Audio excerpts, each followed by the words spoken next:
안녕하세요. 저는 37살 딸 하나 키우고 있는 평범한 남자입니다. 아내는 여행회사에서 해외여행 가이드를 하고 있었는데 결혼하기 전부터 바이어들 유치 때문에 외국으로 출장이 워낙 잦았어요. 제 고향은 땅끝 마을이었지만 대학은 서울로 오고 직장도 서울에서 잡고 심지어 결혼도 서울 아가씨와 하는 바람에 저는 서울에 터를 잡고 살아가게 되었습니다. 저희 부모님께서는 할아버지 때부터 물려받은 주택을 개조해서 펜션을 지어 동생 부부와 같이 운영하고 있었는데 가족을 자주 만나지 못해 외롭더라고요. 아내가 너무 바빴던지라 한창 깨소금 볶아야 할 신혼생활마저 독수 공방하기 일쑤였고 겨우겨우 딸 하나를 낳아 처갓집 도움을 받으며 살아가고 있었습니다. 처갓집에서는 절 아들로서 잘 대해주시고 아내가 딸만 호련히 낳고 집 대출금 때문에 딱 아기 100일 지난 후 복직을 한지라 절 곁에서 많이 도와주셨죠. 장모님께서는 장인어른과 오랜 별거를 하시며 아직 장가 안 간 처남이랑 둘이 사시고 계셨습니다. 장인어른께서 장모님과 성격 차이로 지속적으로 이혼 요구를 하셨지만 가정을 지키겠다는 일념하에 끝까지 이혼은 안 하셨다고 하더라고요. 그래서 장인어른은 결국 집을 나가셔서 따로 산다고만 들었습니다. 그래서인지 저희 집에서는 장인어른에 관한 단어와 관련된 그 어떤 얘기도 금기어였어요. 장모님께서는 딸에 대해서 정말 애틋하셨는데 그럴 때마다 아내와 장모님께 더 잘해야겠다 생각했습니다. 항상 아침 일찍 오셔서 제 식사를 챙겨주신 후 아이의 밥을 먹이고는 어린이집에 보내주시곤 하셨죠. 아내가 바쁘니 믿고 의지할 사람이 장모님밖에 없더라고요. 그런 장모님의 마음이 너무 감사해서 곁에서 의지할 누군가가 있다는 게 참 마음의 위안이 되는 일이구나 싶었습니다.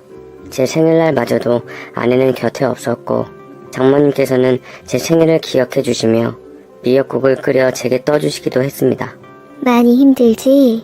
그래서 자식한테는 엄마 아빠가 둘이 있는 법일세.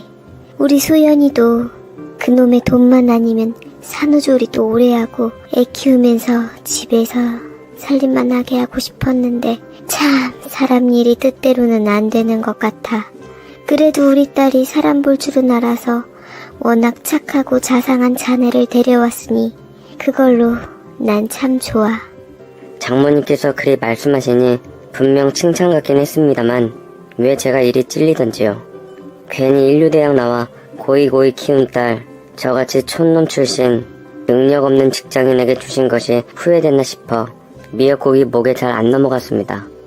그래도 장모님은 제게 친어머니나 같으신 분이셨어요. 남들은 처갓집을 불편하다고 하는데 저는 일평생을 살면서 처갓집에 관해 욕할 일은 평생 없을 것 같았습니다. 장모님께서는 예전에 세심사로 목욕탕에서 근무를 하셨는데 그것 때문에 그런지 몰라도 외모에 신경을 많이 쓰셨어요. 주기적으로 제 회사 근처에 있다던 내과를 다니셨는데 요새는 내과에서도 미용 관련 주사를 다루는지 줄기차게 다니시더라고요. 그곳에서 좋다던 미용 주사나 관련된 약들을 드시면서 좋은 피부와 젊은 외모를 유지하고 있다고 하시는데 사실 장모님께 죄송한 일이지만 크게 효과는 잘 보이지는 않더라고요. 뭐 자기 만족이니 뭐라 말씀드리는 건 그랬지만 좀 돈 낭비가 아닌가 싶었습니다. 뿐만 아니라 장모님께서는 과거 세신사 직업정신이 발동하셨는지 부끄럽게도 제가 목욕할 때 친히 들어오시겠다고 문을 두드리며 등도 몇 번 밀어주시겠다고 하는 거 한사코 거절했습니다. 뭐 어때? 가족끼리 부끄러워하기는. 내가 우리 아들 등도 팍팍 밀어줬는데 사위도 아들 같아서 밀어주고 싶은 맘도 몰라주고 섭섭하네. 라고 하시는데 멋쩍어서 말을 돌려버렸습니다. 저도 누가 등 밀어주는 거 엄청 시원해하고 좋아하긴 하지만 장모님께 제 등을 맡기기에는 아무래도 무안하더라고요. 저보다 3살 어린 처남도 가끔 시간이 되면 저희 집에 와서 애도 봐주고 저랑 술 한잔도 하면서 말동무를 했는데 장모님이 때를 밀어주고 싶어 하시는 직업병 때문에 곤욕스러운 적이 많다라며 반 농담 반 진담 말하니 처남은 소주를 먹다 사례가 들렸는지 콜록콜록 기침을 하며 끄덕거렸습니다. 우리 엄마 진짜 못 말리겠네. 그냥 그러려니 해요, 매형. 다 자식 같아서 그러신가 봐요. 저희 어머니께서 가끔 그렇게 터프하신 면이 있어요. 불편하시면 그냥 거절하시면 돼요. 알았어, 처남. 근데 나 궁금한 게 하나 있는데, 처남은 어머니께 등을 자주 맡기는 것 같은데 왜 아내는 장모님께 등을 안 맡기는지 모르겠네. 아내도 때 미는 거 무진장 시원해 하거든. 근데 장모님께 등 미는 건 본 적이 없어서. 엄마 손이 엄청 억세시거든요. 가끔 너무 열정적이셔서 등껍질이 벗겨질 것 같아서 그런 걸 수도 있어요. 그러니까 매형은 우리 엄마한테 웬만하면 등 맡기지 마세요 라고 얘기를 하니 저는 그때까지만 해도 그 말이 사실인 줄 알고 철석같이 믿었습니다. 평소에 사근사근하고 조곤조곤하니 여성스러운 장모님께서 천한 말마다나 터프한 면모가 보였는데, 가령 화장실 문을 벌컥 연다거나 제가 옷 갈아입을 때 훅훅 들어오시는 둥, 아무리 제가 아들 같기로서니 그래도 사위고 남자인데 너무나 스스럼 없는 것 같아 불편했습니다. 그뿐만 아니라 말씀도 많으셔서 항상 제 회사 점심시간 때 20분 후 전화하셔서 꼭 제가 밥 다 먹고 쉴만 하면 전화가 오셔서 한바탕 수다를 떨다 끊으셨습니다. 눈치는 얼마나 빠르신지 그렇다고 안 받으면 하루 종일 삐져 계셔서 안 받을 수도 없었어요. 오죽 맨날 전화가 왔으면 제 아내가 장모님인 줄 착각하는 사람이 있을 정도였습니다. 저번에는 회사 사람들이랑 나눠 먹으라고 도시락까지 잔뜩 싸와 끙끙거리며 들고 오셔서 고마움과 난감함을 한꺼번에 갖게 하셨습니다. 다들 일 열심히 하느라 허기질 텐데 맛있게 먹어요. 일하는 사람들에게는 밥이 곧 힘이야. 많이 먹고 일 열심히 해야지 처자식 안 굶기는 거예요. 라고 말했더니 사람들은 장모님의 음식 솜씨에 반했던지 다들 환호성을 쳤습니다. 그렇게 종종 장모님께서 찾아와 제 길을 세워주시니 그럴 때마다 제 어깨도 같이 올라갔습니다. 그러던 어느 날 저희 사장님께서는 그런 장모님의 마음을 이해하신 듯 고마워하시며 절 따로 부르시며 뭘 커다란 보자기 상자를 전해주시더라고요. 이거 가져가서 장모님 드려. 저번에 물어보니까 떡을 좋아하신다고 하시더라고. 이거 유명한 떡집에서 맞췄는데 아마 입맛에 맞으실 거야. 라고 얼굴이 붉어져서는 말씀하시는데 분위기를 보아하니 뭔가 조금 껄쩍지근한 게 있었습니다. 장모님께서 떡을 좋아하시는 건 어찌하셨는지 계속 장모님 주위를 돌며 관심을 비치는 것이 뭔가 수상쩍기는 했습니다. 장모님께서 현재 혼자시기는 했지만 엄연히 호적상에 집 나간 장인어른이 계시고 법적으로는 부부 사이인데 그 틈에 사장님이 끼어드는 건 엄연한 불륜인 것만 같았죠. 사장님 역시 10년 전에 이혼하시고 혼자 자식들 출가시키고 사시고 계셨는데 꾸준히 노후를 같이 보낼 아내들 분을 찾고 계셨던 것 같았습니다. 그때 딱 저희 장모님께서 사장님 눈에 들어오셨던 거죠. 어찌됐든 하늘같은 사장님이 떡을 전하라 그러시길래 전하기는 하지만 왠지 제가 금기를 저지르는 것 같아서 살짝 걸리긴 했습니다. 장모님께서는 떡을 보며 웬거냐 하셨고 사장님이 전하라고 했다고 말씀드리니 인상을 찌푸리시면서 에휴, 꼴에 두는 높아갖고 땅딸만한 영감탱이 내 스타일 아니라고 전해라. 라고 말씀하셨네요. 그래도 떡은 받아서 냉동실에 모두 보관해 두시더라고요. 그때부터 사장님의 적극적인 사랑아리가 시작되었습니다. 저희 장모님만이 오시기만을 기다렸고 저를 닥달해서 기어이 연락처를 알아내고는 장모님께 따로 연락을 드리는 것 같았고 장모님께서는 그닥 큰 반응은 없는 것 같더라고요. 제가 사장님께 직원들 회식 술자리 틈을 비워서 장모님의 상황에 대해 말씀을 드렸더니 깜짝 놀라고는 더 이상 말씀이 없으셨습니다. 그런데 웃긴 건 정작 장모님께서 그 얘기를 사장님께 들으셨는지 씩씩대서 제가 퇴근할 때 맞춰 집에 오시고는 제게 삿대질을 하고 계신 게 아니겠습니까? 자네 사장한테 왜 쓸데없는 말을 하나? 내가 지금 별거 한다는 둥 그런 얘기는 뭐하러 해? 내가 알아서 할 문제인데 자네가 내 대변인도 아니고 아주 그렇게 안 봤는데 정말. 아휴, 앞으로 입조심 좀 하게. 내 문제에 대해서는 앞으로 절대 터치하지 마. 그렇게 안 봤다는 말은 대체 저를 어떻게 봤던 건지 감조차 않아서 그저 장모님의 꾸중을 계속 듣고 있었는데 뒤늦게 아내가 말려 겨우 잔소리는 멈췄죠. 제가 여태 장모님과 사장님이 있었던 일에 대해서 억울한 듯 아내에게 얘기를 하니 아내는 착잡한 듯 보며 그냥 엄마 말대로 엄마 문제는 엄마가 알아서 하게끔 둬. 엄마가 늘 원래 제멋대로야. 그래서 항상 가족들이 힘들어했지. 변덕은 또 얼마나 심한데. 나도 상종 못할 때가 많아서 집 나가 안 들어오고 등 돌린 적도 많았어. 그래도 어쩔 수 없잖아, 부모인데. 나도 그것 때문에 버텼어. 당신도 우리 가족이니까 그러려니 이해해. 라고 말했지만 가끔은 정말이지 장모님이 이해도 안 되고 버거울 때가 많아졌습니다. 제가 솔직한 심정을 아내에게 얘기를 하니 아내는 제 입장에 대해서 잘 알고 있다는 듯 위로해 주더라고요. 그냥 친정엄마 욕하는 사위 뭐 이쁘다고 단순히 위로만 해주면 좋았을걸. 내친김에 편까지 들어주어 장모님께서는 그때부터 제게 대하는 태도가 달라지기 시작했습니다.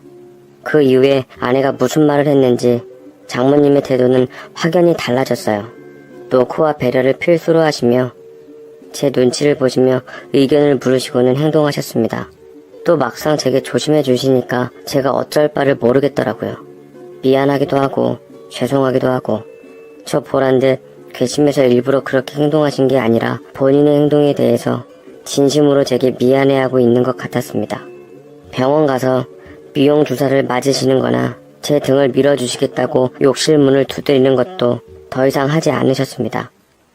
돌이켜보면 거침없으실 때는 거침없는 성격에 좋은 점이 있으셨는데 워낙 활기차신 분께서 저를 불편해하는 게 눈에 뻔히 보이니 저도 덩달아 같이 불편해졌죠.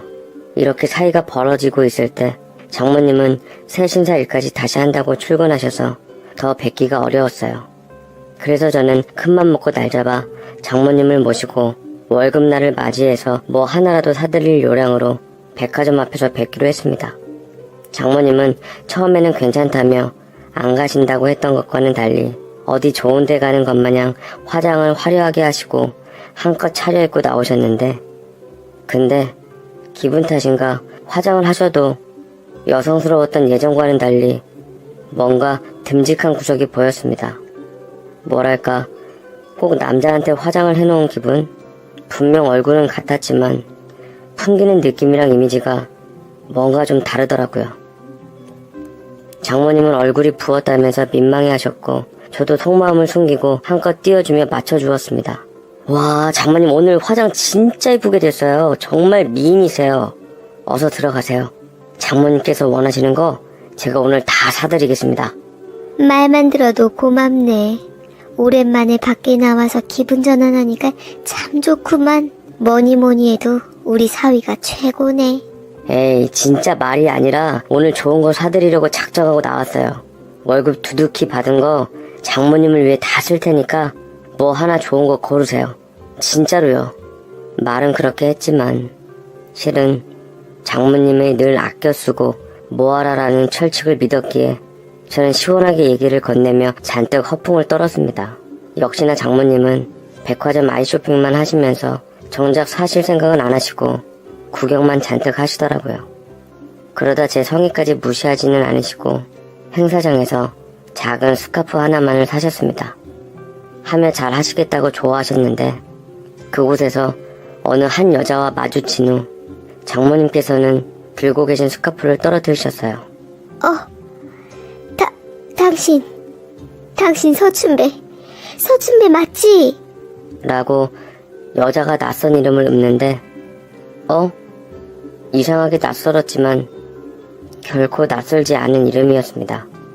서춘배라 분명 어디서 들은 이름이었는데 제가 생각에 잠기고 있을 때 장모님께서는 어쩔 줄 모른 듯 들고 있던 핸드백마저 떨어뜨려 안에 있던 물건들이 사방에 튀더라고요.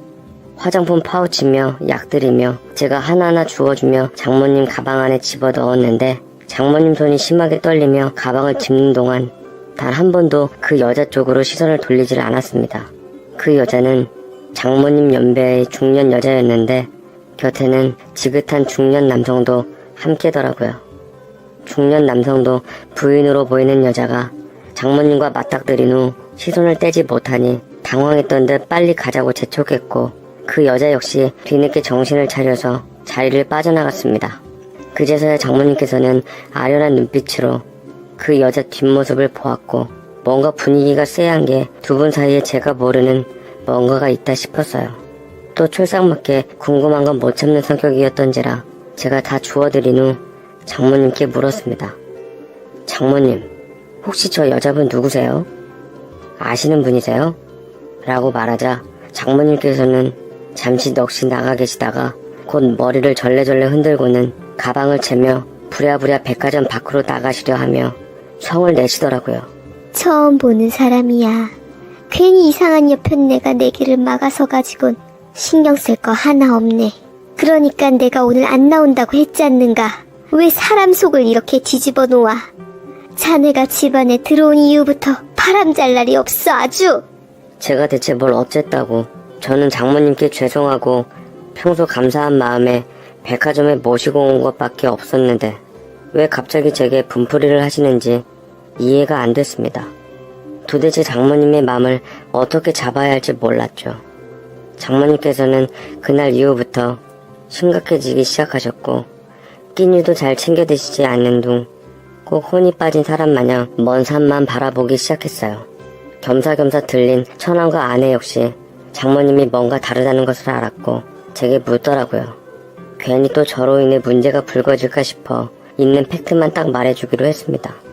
장모님께서 그날 기분도 괜찮으시고 다 좋았는데 어떤 여자분을 만나고서부터 좀 이상해지시더라고. 참, 그 여자분이 장모님한테 춘자, 춘삼? 춘배? 뭐 그런 이름으로 불렀어. 장모님은 그분에 대해서 한사코 모르신다고 했는데 왠지 가까운 느낌인 것 같았거든.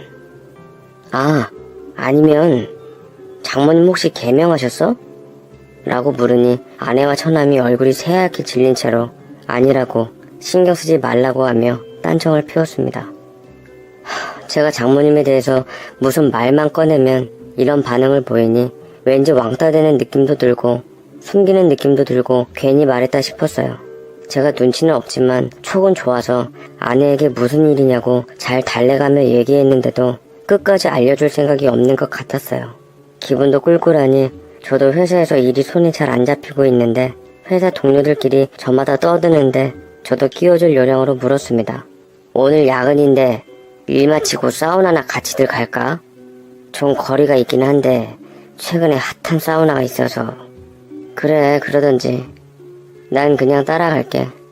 힘없이 제가 얘기를 하는데 사장님은 어떻게 그걸 들으셨는지 본인도 같이 가자며 단골 사우나에 새 신사가 영 마음에 안 드신다고 따라 나선다고 하자 직원들 얼굴이 다들 뭉개지더라고요.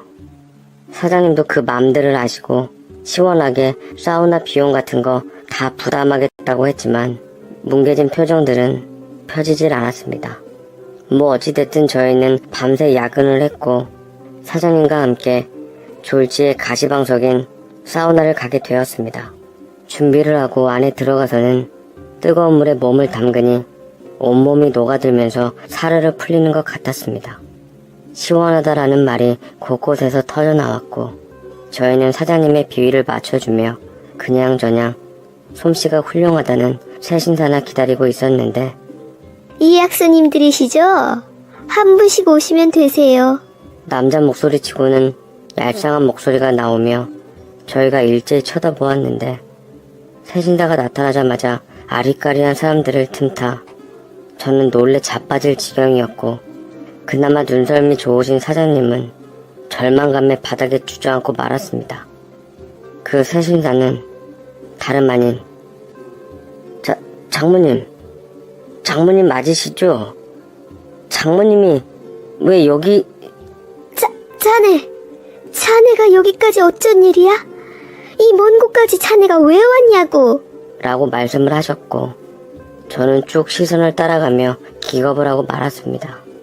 회사 동료들과 눈앞에 주저앉은 사장님을 보고서야 장모님은 수습이 불가능하셨던 건지 냅다 도망치시고야 말았네요.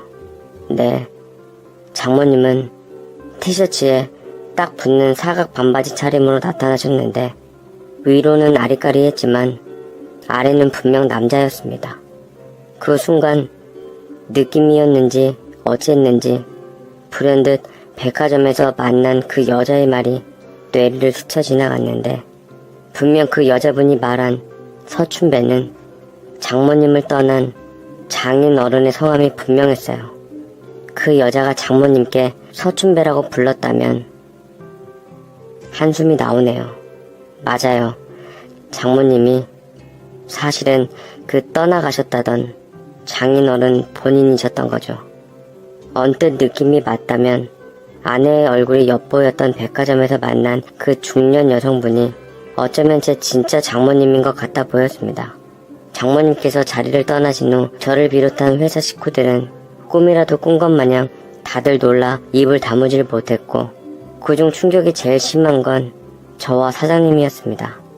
특히나 사장님께서는 장모님을 마음에 두셨던지라 뒤통수를 세게 얻어맞은 기분이었겠죠. 저 역시 가족으로서 장모님께 배신당한 느낌이라 사실 확인을 위해 아내에게 전화를 걸었어요. 아내에게 이게 다 어떻게 된 거냐고 장모님에 관해 직접 겪은 얘기를 하며 어찌된 일인지 혼란스러운 와중에서 물었습니다. 아내는 어이없게도 이미 알고 있는 듯 절 침착하라고 달래며 일단 집으로 오라고 했어요. 그리고 저는 집안에서 아내의 입을 통해 말도 안 되는 얘기를 듣게 되었습니다. 사실은 당신이 예상한 게 맞아. 지금 당신이 장모님이라고 알고 있는 사람 바로 우리 아빠야. 우리 아빠 엄마와 결혼하고 우리를 낳고 난 후 본인의 정체에 대해서 혼란스러움을 느끼셨대. 그것 때문에 다니던 직장도 그만두시고 엄마랑 많이 싸우면서 힘들어 하시다가 결국 엄마가 다른 남자와 함께 집을 나가버렸어. 아빠는 그걸 말릴 수도 없어서 붙잡지는 못했지만 엄마를 사랑한 마음은 진심이었는지 이혼은 끝내 안 해준다고 했나봐. 엄마하고 연락한 지 오래되어서 나도 잘 모르겠지만 당신이 볼 때 여자 모습의 아빠를 알아볼 만한 낯선 사람은 엄마밖에 없으니 그것도 아빠의 이름까지 언급했다면 엄마가 맞을 거야. 나도 처음에 아빠가 원망스럽고 그랬는데 그래도 어떡해. 아빠의 인생이란 게 또 있는 건데 자식까지 버리고 나간 엄마보다는 그래도 우리 남매 여태껏 헌신적으로 키워준 아빠를 이해하고 싶었어. 아내는 눈시울을 붉히며 얘기를 했고 뒤늦게 이 소식을 듣고 부랴부랴 저희 집으로 온 처남 역시 눈물을 채 감추질 못했습니다. 말로만 듣고 남일처럼만 알고 있던 진실을 알게 되자 저는 도망치고 싶었지만 그래도 장모님을 아니 장인어른을 이해하고 감싸줘야 하는 건 가족이 맞다는 것에 저는 씁쓸하게 인정을 해야만 했어요. 뭐 인정 안 하면 어쩔 건가요? 장인어른이 장모님이 되셨다는데. 정말 그분의 인생인데 마음에 안 들고 싫다 해도 등질 수는 없겠죠. 장인어른을 안사돈이라며 철석같이 믿고 있는 저희 부모님께 말씀을 드려놔야 할 것 같아서 회사 연차를 써서 주말 끼고 고향을 다녀왔는데 부모님께서는 의외로 이해하시더라고요. 아내한테만 문제없으면 된다며 쉽지 않겠지만 사돈 어른이 나쁜 분이 아니신 것을 누구보다 잘 아니 그 성품만 믿고 여지껏 믿고 따랐던 것처럼 잘 하라고 하셨습니다.